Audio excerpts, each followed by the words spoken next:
Estamos apresentando Plenitude, numa nova temporada. A apresentação Iraci Campos. Olá, amigos. É um prazer estar aqui com vocês novamente no programa Plenitude e hoje com um convidado super especial, Rafael Papa, que está lançando seu livro Medicina Espiritual. E vocês não têm ideia de como ele organizou esse livro, o que ele trouxe dentro. E eu já estou curiosíssima para saber, porque realmente traz assuntos interessantíssimos, que da curiosidade de todos nós, né? E ele veio aqui nos ajudar, né, Rafael, a entender um pouco sobre o conteúdo do livro. Obrigado. Seja bem-vindo, Rafael. Obrigado pela oportunidade, né, pelo programa Plenitude, pelo espaço, né, pelos amigos, a técnica, né? Fico muito feliz pela oportunidade de estar aqui com vocês. Então, Rafael é psicólogo e o Rafael tem uma visão muito particular sobre a mediunidade e uma experiência também com todo esse trabalho.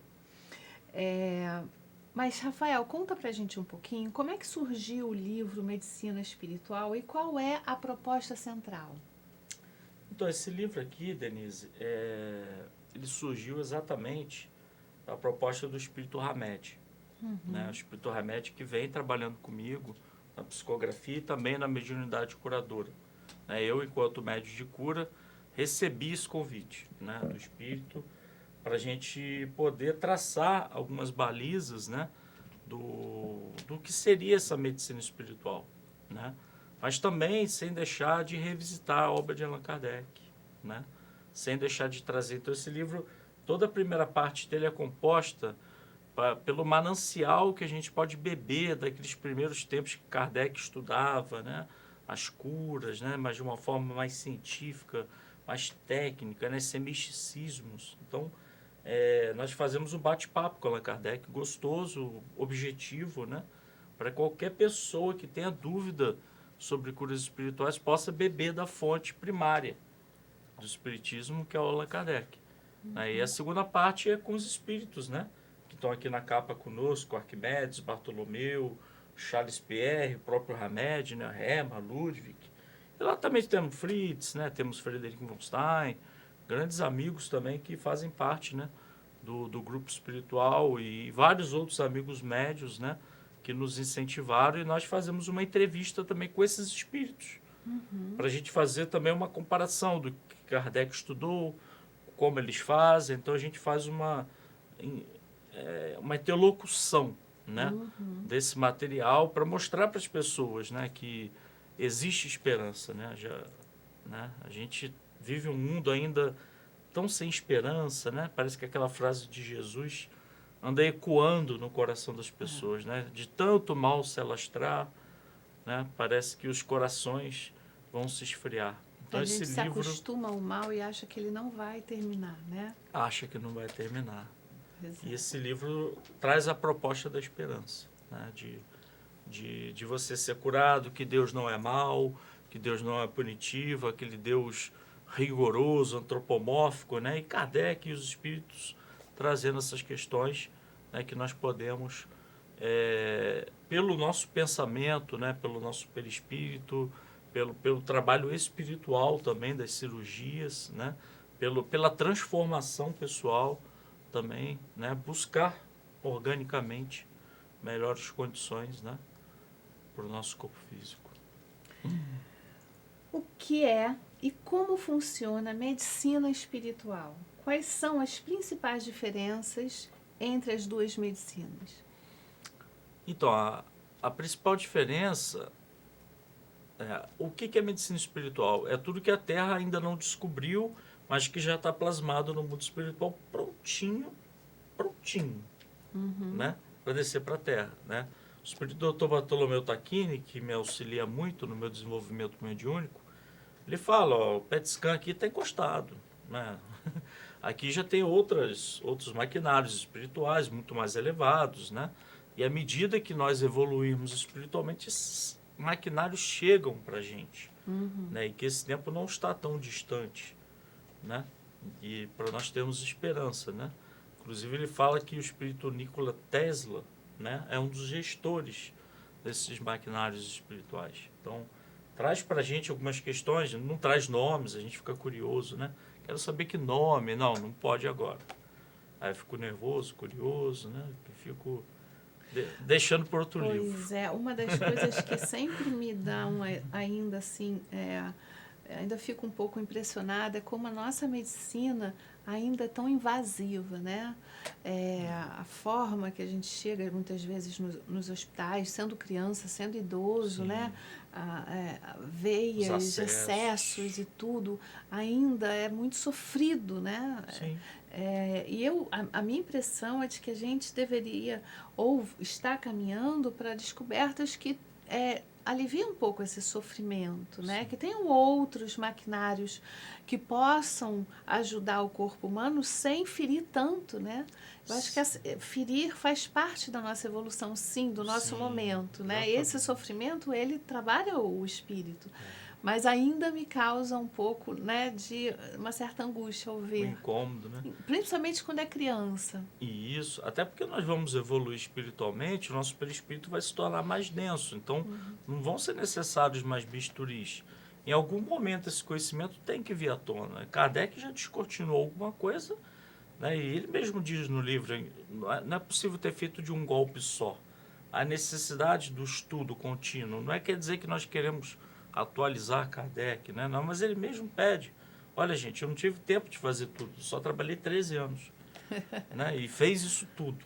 Pois né? é. Você imagina se ele ficasse 60, 70. Mas é bem bacana essa percepção sua, porque à medida que nós vamos evoluindo, perispírito menos denso, corpo físico menos denso, sem necessidades de perfurações, né? de cirurgias tão invasivas.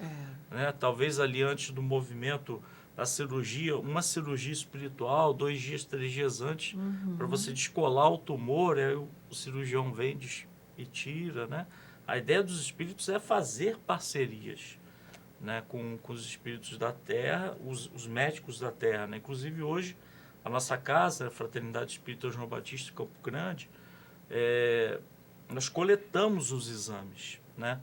Pessoas curadas, e hoje a Associação Médica Espírita já está estudando, pesquisando, né, para fazermos publicações, mostrando a possibilidade, a hipótese, né, de uma entidade desencarnada, um espírito desencarnado, efetuar um processo, né, desse. Que bacana, né? Rafael. Isso é bom. Muito bom gente. saber, né?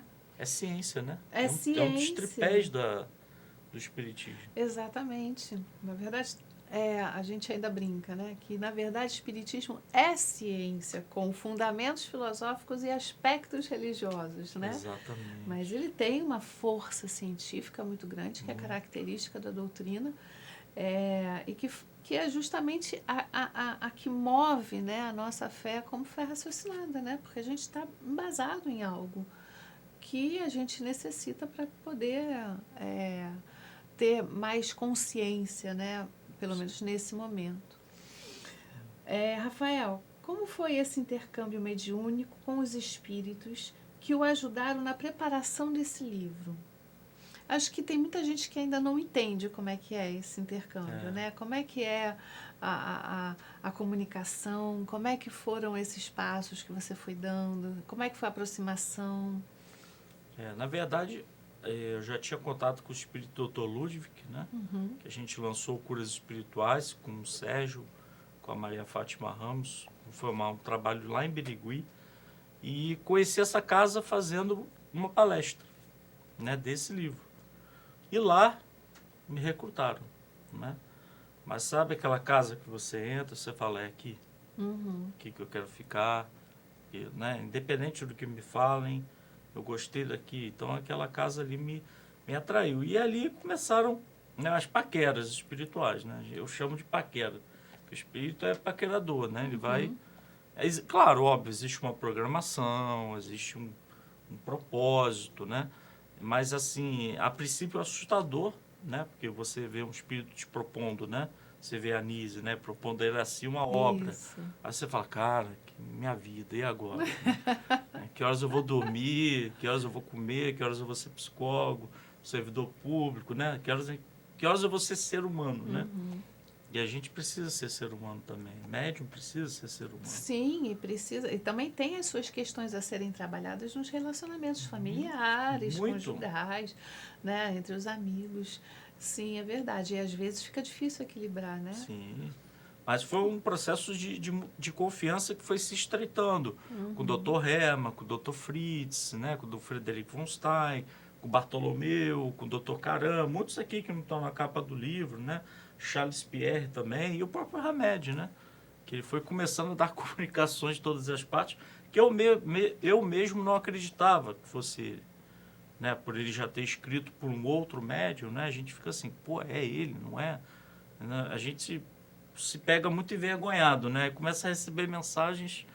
Então a gente recebeu mensagens da Federação Espírita de Goiânia, né? Lugares muito sérios, né? Lugares de médios de uma reputação muito ilibada, né? Sobre o espírito. Demorou para eu aceitar, né?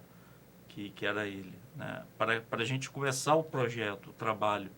Fora o cuidado que você tem que ter, né? Fora o cuidado, né? Uma responsabilidade muito grande, né? Você está escrevendo alguma coisa, querendo ou não, as pessoas que nos buscam como último recurso. Né? A pessoa está com câncer, está com tumor, está com uma leucemia, e agora depressão, TDAH, quer dizer, transtornos psíquicos de toda sorte. Então, os pais chegam muito desesperados. Então, a gente tem que ter muita solidariedade e saber lidar com essa fragilidade. E o bacana é que lá não tem um médium imaculado, né? Nossa, o médium imaculado, né? Mas tem um grupo mediúnico, né? Que trabalha, que desenvolve, que continua desenvolvendo outros médios de cura, né? Para que seja um grupo, né? Até para a gente dividir os obsessores. Né? Fica mais fácil. Eu não entendo o médico que quer ser o super médico, né? Porque E que só quer ver coisa boa, né? Só quer aproximações boas, né? Como se fosse só assim. vai ver o obsessor, né? Porque tá lascado. Então eu penso muito nessa... A gente brinca muito sobre isso, né? Porque se a gente dividir bem os obsessores, né? Fica encaixadinho, né? Dá pra gente levar a vida numa boa. Mas é muito importante o cuidado com o médium também nesse tipo de trabalho, porque os assédios são muito fortes, né? Os assédios da espiritualidade, porque a pessoa vai lá curar, né? E muitas pessoas que não querem esse tipo de trabalho, não querem a mediunidade curadora, não querem, acabam no plano espiritual se voltando contra você, criando armadilhas, processos, dificuldades, né? E a gente tem que ter um olhar muito clínico, né? E muita humildade de falar, hoje eu não estou bem para trabalhar. Hoje eu sou paciente. Hoje eu sou paciente, então eu vou para a sala de desobsessão para receber um passe. Para isso tem que deixar o né? ego, o orgulho de Tem que lado, deixar. né? Não é para isso, e a gente acho que vamos falar disso daqui a pouco. O propósito do médium não é esse, né? Não é estar numa posição, e sim trabalho e serviço. Sim. Mas daqui a pouco a gente fala sobre isso. No livro, você fala sobre Jesus e sobre as curas milagrosas. Sim. Pode nos explicar um pouquinho mais sobre como se deu isso, o que eram esses milagres e o que são esses milagres hoje? O que seriam, né? Interessante. É porque o milagre, né, por si só, né, se você olhar o dicionário, ainda fica incomodado. Eu coloco até isso no livro. A etimologia do milagre é quando você faz uma vontade que é contra as leis de Deus, né? Você subverte as leis de Deus, né? Quando, na verdade, dois grandes cientistas no mundo, e a gente coloca esses cientistas, um deles é filósofo, né? Que é o Spinoza, e outro que é Einstein, né? Que dizem que Deus jamais teria como, né, ser contrário de suas leis, porque ele as criou. Né? Como é que ele, né, faria algo ao contrário da sua lei? Então, a gente traz um pouco dessa discussão filosófica, né, dos grandes filósofos do passado, né, e também traz as questões das doenças atuais, porque muitas delas que Jesus curou, hoje tem diagnóstico, tem CID, tem tratamento, né, mostrando que eram apenas doenças desconhecidas nos tempos de Jesus. A mulher hemorroíça tinha um sangramento uterino constante, né? Então, ela tinha um fluxo de sangue contínuo, né? E hoje tem tratamento para isso, né? Rapidamente, em 2, 3 semanas, ela se restabelece. Né? Da mesma forma, a lepra, né? Né? Que nós hoje temos também tratamentos, né? Então, são doenças que haviam desconhecimento e Jesus, como traz uma revelação, qual é a característica de uma revelação? É você antecipar um conhecimento que ainda não existe na Terra para você auxiliar a evolução. E eu acho que a grande sacada que a gente, talvez espíritas, ainda não temos é ver o quanto que André Luiz trouxe para a gente aplicar nas pessoas, no esquizofrênico, no cara do pânico, no cara com câncer, no cara com depressão, com ansiedade. Ele está ali, um manancial riquíssimo de tratamentos, né? De ideia. Joana de Ângeles, né? Acabei de comprar toda a série, né? Ali embaixo. E está na nossa mão. Está na nossa mão. Hipócritas, até quando eu terei de aturar-vos, né? Jesus falava, estava nas nossas mãos. A gente é que não conseguia enxergar, né? Ainda não consegue. Ainda não consegue. Eu costumo falar que Jesus, quando ele fazia os milagres, na verdade, ele estava mostrando o que a gente poderia estar fazendo já.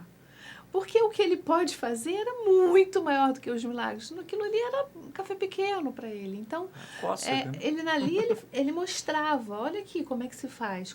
E até hoje a gente ainda está ali, né? Você mesmo falou, né? A gente vai diante, a gente mesmo fica com dúvida, ainda está tateando nesse campo, sim, né? Essa manipulação da matéria, né? Que precisa de uma mente forte, uma mente que realmente treinada e que consiga ir um pouquinho mais a fundo. Mas a gente vai chegar lá, né, Rafael? Eles estão tentando nos ensinando, viu? Né? Mas eles ficam no nosso pé para isso. Primeiro tem que... E eles perturbam, né? Eu não sei como é que é a relação da Iraci com a Nise, mas eles perturbam. Seja protagonista. Fale sobre o assunto, né? Fale para as pessoas, diga para as pessoas, não se esconda, não tenha nada a temer, porque é uma possibilidade que nós temos de alcançar pessoas que estão em sofrimento. Né? Outro dia eu atendi uma paciente, foi na mediunidade curadora, né? Com o Hamed, né? E a gente estava conversando, né? E ela falava, eu não mereço ser curada. Ela tinha feito uma cirurgia de hemorroidas, né? Tinha uma cicatrização muito mal feita, muito mal cauterizada, acho que esse que é o nome. E ela falou, tem gente passando fome na África, tem gente vivendo isso, tem gente vivendo aquilo, então eu não mereço, eu tenho uma profissão, sou médico. Eu falei para ela, mas você está há 45 dias sem trabalhar, né? Por que você não merece? Aí a criancinha de 7 anos, né? A criancinha de 7 anos, talvez inspirada, né? Pelos espíritos ali, falou, mãe, dor é dor. Dor é dor. Dor é dor. E a gente quer ficar comparando, né? Dor. Não, se você está com uma depressão, você tem que viver a sua depressão, viver o seu processo, ver a sua dor. E as pessoas têm um senso de não merecimento muito grande. É a culpa que o espírito carrega, né? De outros tempos. A culpa que o espírito carrega do pretérito. Então, tem uma consciência que ainda fica ali. Ainda vê um Deus punitivo, né? Que precisa ser desconstruído para a gente aceitar o benefício que vem do alto. E assim, ela foi curada quando ela se permitiu. Porque a filha falou, dor é dor. Aquilo despertou nela alguma coisa, virou uma chave. No dia seguinte, ela estava muito melhor, sem dores. É porque a gente tende a equiparar as situações, né? E não é bem assim. Às vezes, a gente pode passar por determinada situação com muita dificuldade e o outro passar com facilidade.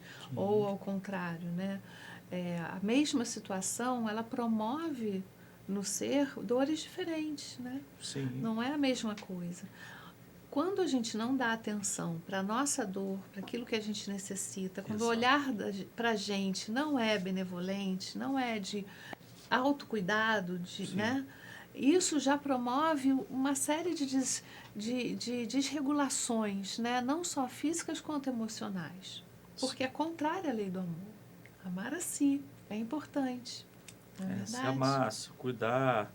Né? É como se a gente estivesse num grande banquete, mas você não bebe daquele banquete. Exatamente. Eu nunca vi um budista de cabeludo, né? Com roupas, né? Hippies. Ele está sempre com aquela beca, em meditação, ele bebe daquela crença. Se nós não vivemos, bebemos de uma crença, como é que nós vamos mostrar para as pessoas que nós, né? Vivemos e bebemos dela? É muito por aí. Essa falta de merecimento atrapalha o processo, porque as pessoas acham, eu vim para sofrer. E, Rafael... Né? Eu tenho que sofrer. Então, nem sempre é isso. Por que algumas curas não acontecem mesmo em pessoas que têm fé, que acreditam? Porque tem uma questão muito importante da individualidade do planejamento reencarnatório. Né? E que pode ser alterado a qualquer momento. Né? Isso está no Livro dos Espíritos. A qualquer momento nós podemos fazer uma prece e eles levam para o alto as nossas questões. Né? Inclusive, os espíritos médicos falam que se sentam em assembleias e discutem caso por caso. Olha, porque a dor muitas vezes é um despertar. A dor muitas vezes é para você despertar para algum propósito, né? Mas ela é uma consequência de um ato e não uma punição em si. Né? Então, ela é um despertar para que você alcance uma outra visão de mundo. Né? Para que talvez sem aquela dor você não seja desafiado a conquistar algo melhor, construir coisas melhores no mundo. Então, os espíritos falam muito sobre isso. Antes de curar, já há uma proposta, né? Muito antes do ser deitar naquela maca. Né? Posso curar? Não posso? Né? Quais são as consequências dessa cura? Né? A reversibilidade, porque eles podem curar. Né? De fato, eles falam para a gente, ó, tá vendo aqui, esse paciente eu poderia ter curado, mas eu vou só atenuar. Né? Eu vou só atenuar, porque cada um é muito singular, cada um é muito... Então, nós temos que trabalhar também as nossas buscas. Né? Porque se você muda os seus propósitos, se você muda a sua maneira de enxergar o mundo, né, os cenários, né, não se modificam. Como a gente estava falando ali fora, os cenários não se modificam. Mas se você mudar a sua maneira de enxergar o mundo, você pode ter uma nova oportunidade. Por que não? Pois é, sim, claro que sim.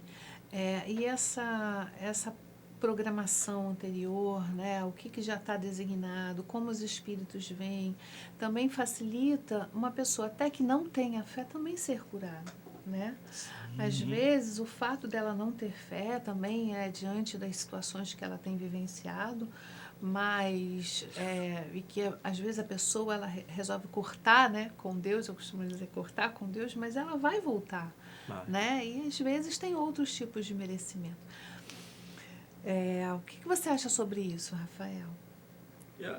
Eu acho que é por aí, muito por aí. Eu já vi pessoas que falam, você não dava nada para a pessoa deita curada, fala, como?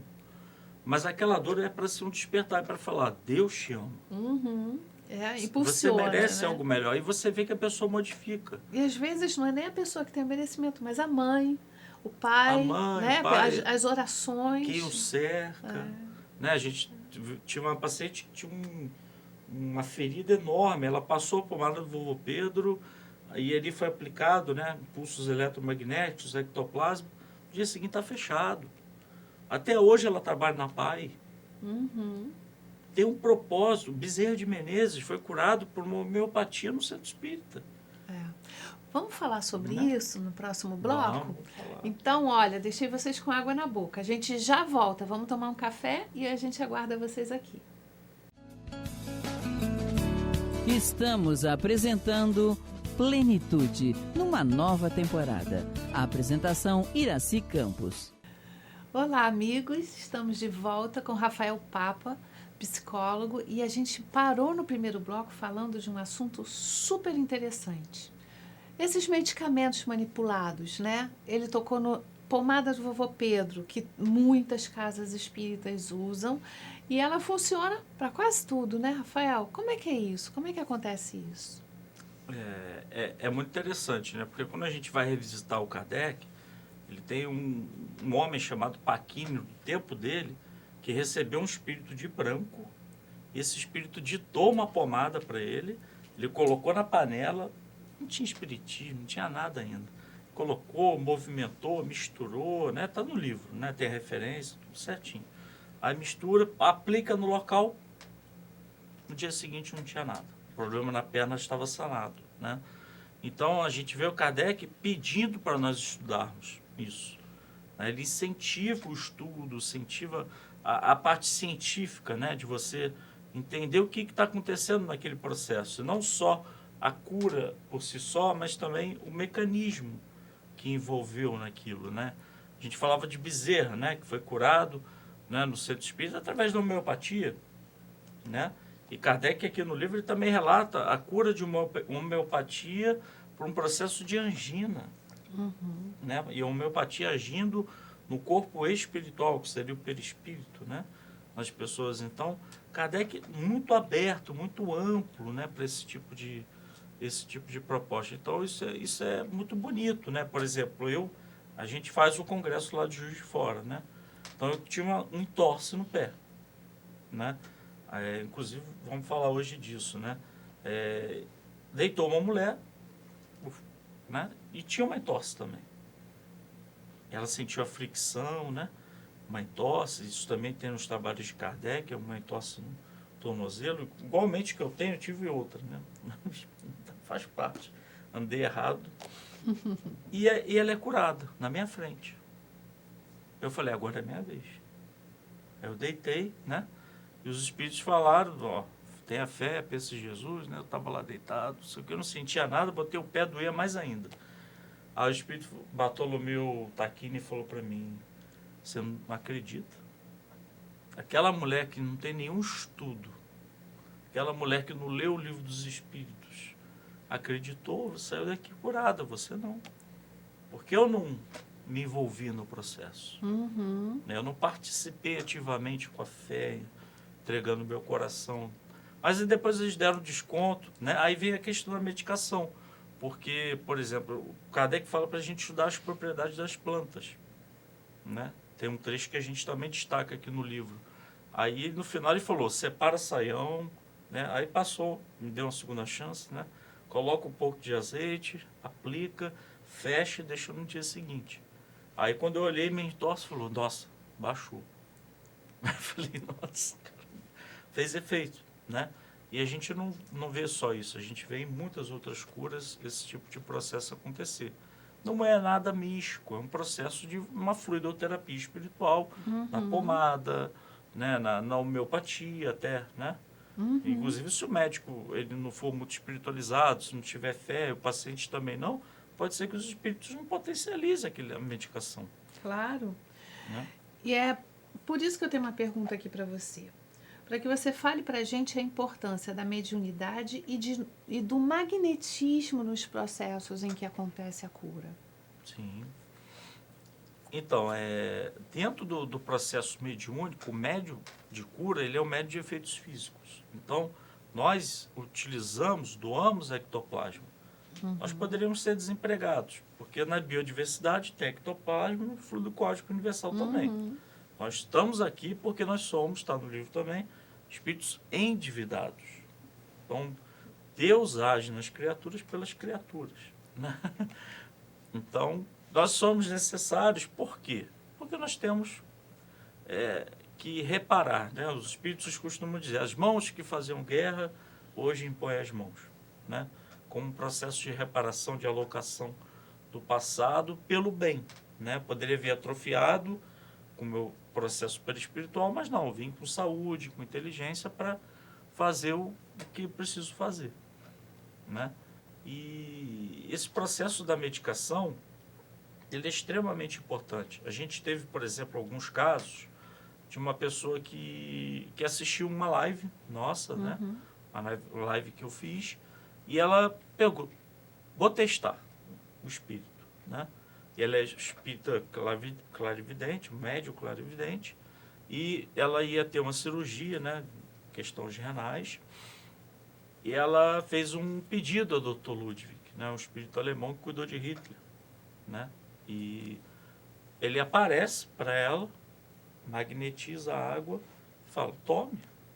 Ela tomou a água, foi 3 vezes na madrugada ao banheiro, né, e expeliu aquele cálculo renal. No dia seguinte ela não precisou fazer a cirurgia. Olha. Impressionante, né? Você fala assim, cara... Pois pode, é. né? Melhor medicação, né? Foi duvidar do espírito? Pois é. Eu duvidei e não ganhei a cura, mas ela, no caso, ganhou, né? Porque comigo é diferente o tratamento. Rafael, e a cura espiritual à distância? Como é que ela funciona? Funciona muito, né? Inclusive, Kardec, a gente coloca aqui uma carta, né? Kardec pedindo cura espiritual à distância. O projeto Allan Kardec do professor Alexandre Moreira, lá em Juiz de Fora, né? Traz diversas cartas de Canuto de Abreu, que estão sendo traduzidas, né, por esse grupo, né? Na Universidade Federal de Juiz de Fora, onde eu trabalho. E exatamente tem uma carta de Kardec pedindo uma cura espiritual à distância. E quem inaugurou isso foi Jesus, quando ele cura o servo do centurião à distância, né? A gente não precisa do médium presente. A espiritualidade vai até a pessoa, né? Então, mas é importante um preparo, né? Por isso, as pessoas falam assim, você está cadastrando o nome para ter algum dado da pessoa. Eu falei, não, que dado, né? A cura acontece ou não acontece, não é uma carta consoladora, né? A gente precisa dar porque tem uma pré-cirurgia espiritual à distância. Né? Você não comer tanta carne, né? Porque a carne, o resíduo, né? É um pouco poluidora, espiritualmente assim falando, né? Eu não sou vegetariano, mas traz problemas, né? Atrapalha a espiritualidade no processo de cura. Então, os espíritos, ele tem um planejamento, né?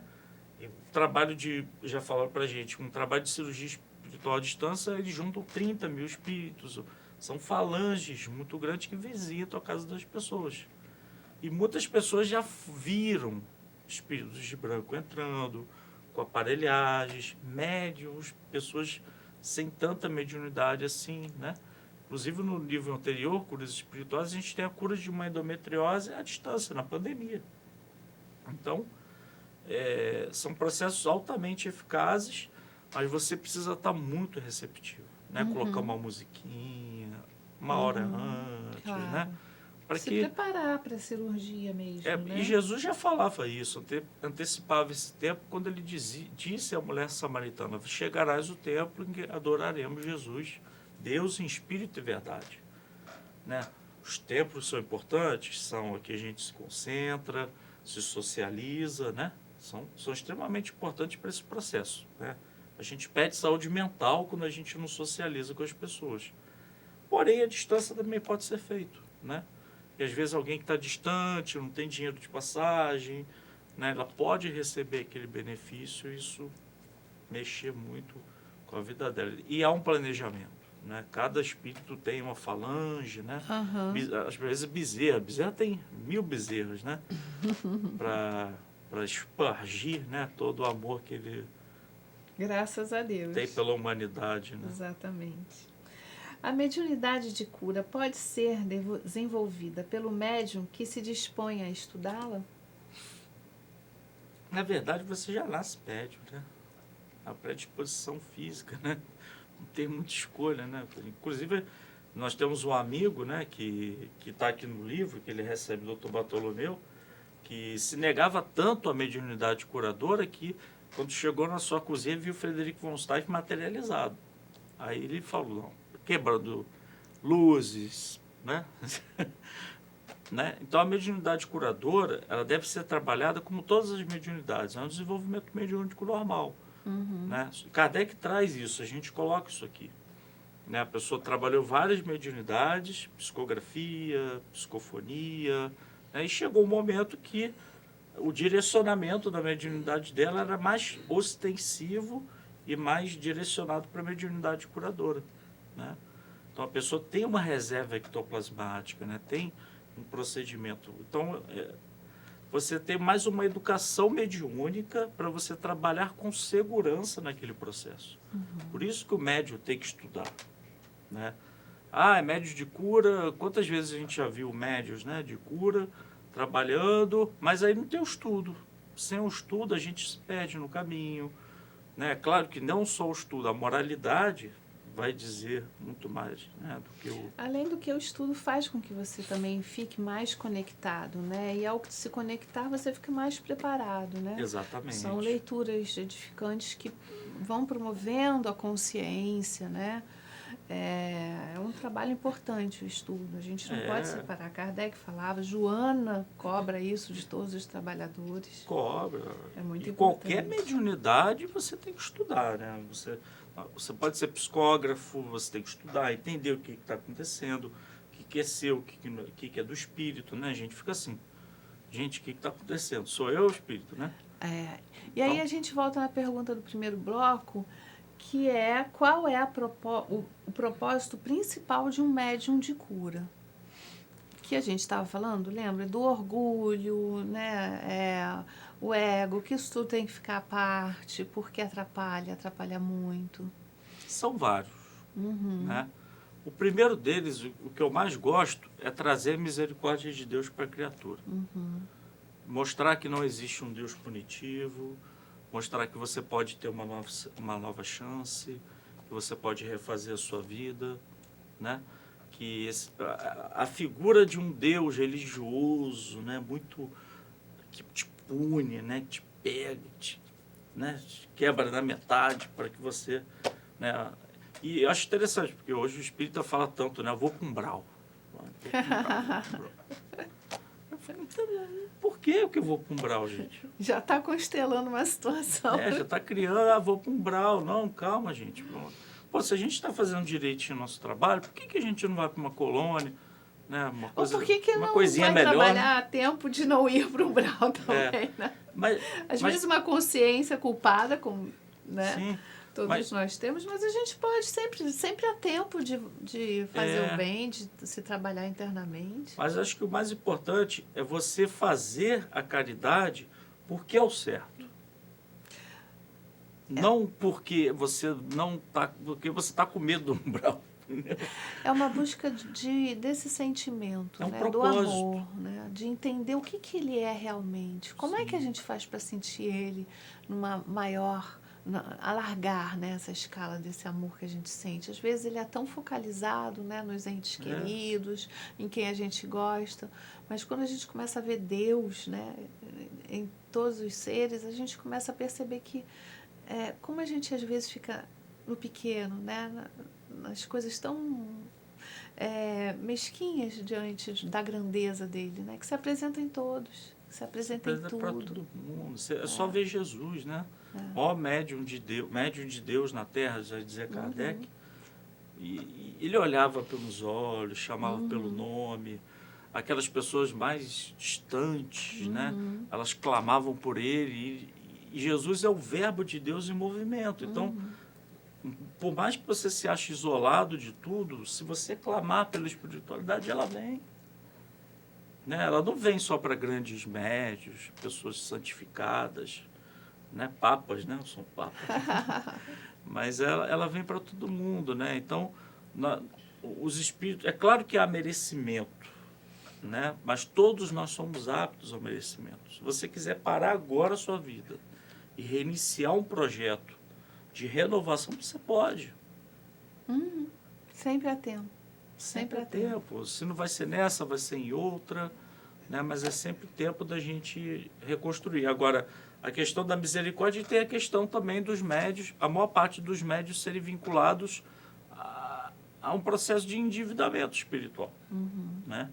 Então, a gente está ali trabalhando porque as coisas não foram muito felizes no pretérito. Então, a gente está reparando, como eu falei, reparando. E é uma grande oportunidade. O passado é uma grande oportunidade, porque as pessoas saem com sorrisos, né? Pessoas que não conseguem levantar os braços, pessoas que não veem, voltam a enxergar. Né? Então, elas voltam tão felizes, né? Que você se sente realizado. Eu nunca fui muito fã de frequentar centro espírita. Sempre achei chato, sabe? Tem que ficar aqui, não sei o quê. Mas lá onde a gente trabalha, da hora eu falo, não quero ir embora. Porque é um ambiente tão acolhedor, né? Aí você sente aquele contato com os espíritos, né? Você não quer ir embora daquele contato, né?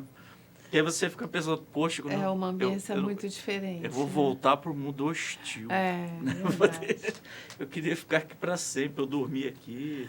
Né? Então, Rafael, tem um assunto que eu gostaria muito de tocar, que é sobre os transtornos psíquicos e o que eles têm a ver com o desenvolvimento de patologias graves.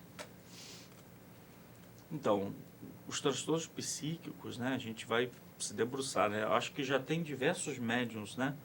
Agora a gente está com o Hamed escrevendo, tem a Anise, né? Tem a Joana de Ângeles, o Divaldo fez um trabalho fantástico, né? Com relação a isso. O próprio Chico também tem muita coisa bacana, né? Para trazer para a gente com relação a isso. E a gente vai precisar se aprofundar cada vez mais, porque há uma grande tendência, né? Kardec já diz isso em Obras Póstumas, da loucura tomar conta de toda a humanidade, né? Então, é uma profecia ali que ele faz como sinal de um mundo de regeneração, né? E a gente só consegue construir algo destruindo algo, né? Então, e a gente percebe o que, na maioria das pessoas com transtornos psíquicos, muitas carregam culpas, né? Esquizofrenia, síndrome do pânico, são gavetinhas que estão ali quietinhas, né? Dentro de um grande armário psíquico, né? Assim o Hamed gosta de falar, e quando ela se percebe numa situação que ela já vivenciou, aquela gavetinha abre e vem à tona uma mensagem traumática do passado, né? Então, por exemplo, o esquizofrênico, às vezes, ele está em tempo real vivendo aquilo do passado. Né? Então, ele está de frente para aquele processo, ele está de frente. Então, o que é importante? Uma reestruturação psíquica. E as cirurgias espirituais podem ajudar nisso. E você fazer uma reestruturação psíquica. Aí vem a parte da musicoterapia, que pode ampliar, né? Fortalecer emocionalmente a pessoa. Não só o ouvir, mas o cantar, né? O cantar fortalece, né? Você libera endorfina, ocitocina, muitas outras substâncias, dopamina, neurotransmissores, né? Que vão auxiliar no processo, né? E os espíritos falam também de grupos de oração. Não é uma educação mediúnica, mas grupos de oração, porque muitos pacientes esquizofrênicos são médiums. Né? Você fala assim, eu já li livros americanos, né? Mas eu vi alguém de branco, não sei o quê, depois ele sumiu, aí sumiu a esquizofrenia. Não, ele era um médium, viu o espírito e desapareceu. Você não tinha uma esquizofrenia. Então a gente tem que saber separar também quem é esquizofrênico, quem que é médium, e isso a Casa Espírita poderia estar fazendo em face do que está acontecendo na humanidade. As pessoas em colapso emocional, né, trabalhando. E agora, como a gente... eu gosto desse termo, o último vagão da transição planetária, a culpa fica maior, né? Então, as pessoas estão com medo de falhar, estão com medo de errar, isso gera ansiedade, isso gera mais depressão. É um processo inconsciente mesmo, às vezes, né? Das pessoas que nem têm ideia sobre isso, mas elas carregam isso. Carregam. Esses conteúdos inconscientes precisam ser trabalhados de forma terapêuticas, como a música, como o canto, como os instrumentos, né, como a pintura. A gente tem uma diversidade muito ampla. A medicação, que muitas pessoas se negam a tomar e se automedicam, né? Os transtornos descontinuados também. Ou não se medicam de forma adequadamente, como o psiquiatra recomendou, né? A alopatia muitas vezes é importante, né? A gente tem também muitas outras questões da homeopatia que poderiam auxiliar. Só que tem uma coisa muito importante, é acessibilidade. Quem tem acessibilidade à saúde mental hoje? Pois é, muito poucos, né? E quando tem, a qualidade fica... É baixíssima. Então a gente vive um problema que ou a humanidade, a sociedade em geral, desperta. A gente fala muito da questão do desmatamento. Ou a gente acorda, que nós somos seres universais, espíritos imortais, ou as coisas vão ficar muito complicadas. É verdade. Segundo a sua experiência, qual é a doença mais difícil de ser tratada através dos tratamentos espirituais? Nenhuma. todos eles curam. Era a resposta que eu queria ouvir, né? Tem uma parte no seu livro que eu percebi que você fala sobre tratamento até em AIDS, né? Onde? AIDS. Sim, né? Onde sim. a medicina terrena ainda não conseguiu resolver, né? Sim, um tratamento, mas não a cura. Coquetéis, né? Mas você fala sobre isso no livro, né? Eu tive até medo, né? Eu só botei porque eu vi o laudo. Soro positivo e não sou pai, falei. E muito que eu coloquei aqui, eu vi os exames. Então, a gente coloca com uma certa calma, né? Eu falei, não e aí também não é possível, a gente volta naquele ponto que você estava explicando, né? A autorização, né? Para que isso aconteça, o merecimento, a situação que envolvia aquilo. É todo um contexto ali, né? Sim. E ele chama isso de uma hemodiálise espiritual, né? Que você faz uma limpeza perispiritual completa para a limpeza do sangue, né? Para que aquilo ali funcione melhor e você consiga ter uma, como é que eu vou dizer, que o seu sistema, né?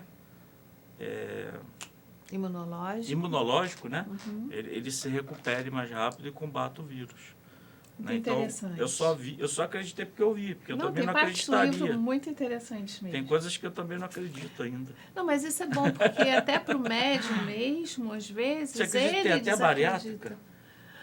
Olha, que coisa interessante. Tem até bariátrica. Eu só acredito porque eu vi.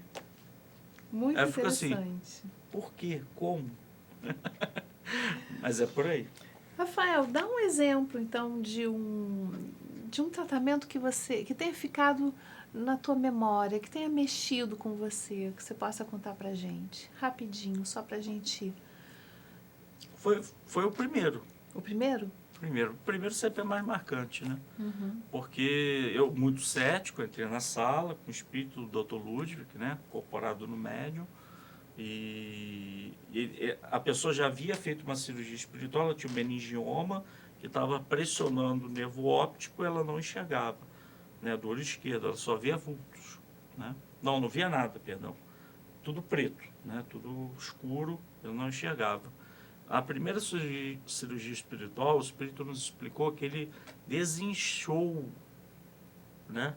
Ele espiritualmente primeiro, né? Para alcançar o corpo físico, e desinchou o meningioma para que o nervo óptico pudesse ter paz, vamos assim dizer. Esse é o nome mais correto. Para que a pessoa pudesse ter um outro momento. E depois o espírito Charles Pierre se manifestou, que é um espírito que trabalha com oftalmologia no mundo espiritual, especialista, né? E depois ele fez algumas técnicas, né? Que ele fala que hoje não tem na Terra, que é a regeneração do nervo óptico. Mas se você conversar com alguém da oftalmologia, isso ainda não existe. Ele regenerou o nervo óptico e a pessoa tirou a venda e começou a ver. Eu falei, estão mentindo para mim, né? Estou aqui a primeira vez, né, nesse lugar, não sei o que está acontecendo. Mas o marido também não acreditou. Eu falei, eu concordo com o marido. Mas incrível. Aí depois, quando o marido começou a movimentar as mãos e de fato viu que a cegueira tinha ido embora, eu comecei a falar, tem alguma coisa aqui. A gente olhou os exames, viu, né?